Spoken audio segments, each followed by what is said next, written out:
இன்றே சப்ஸ்கிரைப் செய்து உங்கள் ஃபேவரட் ஷோகளை காணுங்கள். வீரா, ஒரே நாள் முழுக்க நம்ம தங்கச்சியால எப்படி சாப்பிடாம இருக்க முடியும் சொல்லு? என்ன எல்லாரும் விளையாடிட்டு இருக்கீங்களா? அவ உடம்புக்கு ஏதாவது ஆச்சுன்னா யார் பொறுப்பாகிறது? என்ன அண்ணி, அப்படியெல்லாம் நான் விட்டுருவேனா?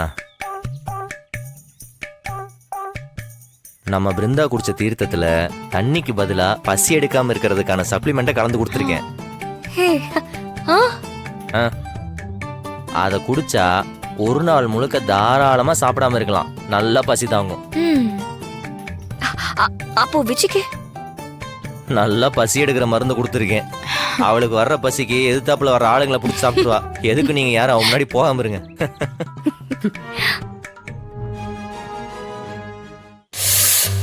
ஐயோ, பசி கொல்லுதே. நாங்கெல்லாம் 3 நேரமும் சாப்பிட்டு நைட்டு 12 மணிக்கு எந்திரிச்சு எக்ஸ்ட்ரா சாப்பிடுற குடும்பம்டா. என்ன இப்படி விரதம் இருக்க சொல்லி சாவடிக்கிறானுங்களே. ஐயோ, பசி தாங்க முடியலையே. இப்படி விரதம் இருக்கணும்னு தெரிஞ்சிருந்தா வீட்லயாவது நல்லா சாப்பிட்டுட்டு வந்திருப்பேன். அவசரப்பட்டு வந்து மாட்டிக்கிட்டேனே.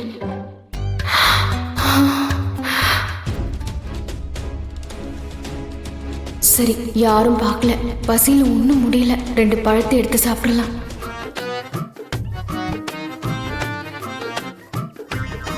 எக்ஸ்கியூஸ் மீ லேடிஸ், கொஞ்சம் அங்க கவனிங்க.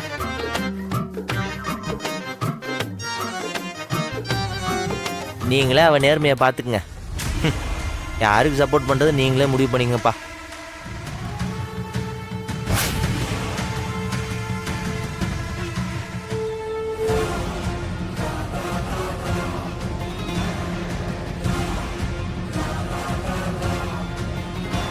என்ன விஜய், நீ வேண்டி நோம்பு இருந்துகிட்டு இப்படி சாப்பிட்டுட்டு இருக்க?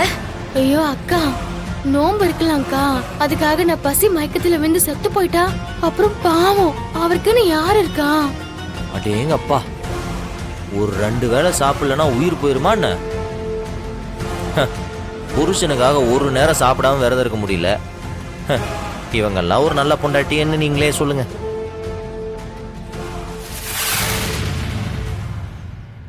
அட வாயை திறந்து சொல்லுங்க. அப்படிலாம் ஒன்னும் இல்லக்கா. அதுவே அப்படியே அங்க பாருங்க, பிருந்தாவை பாருங்க.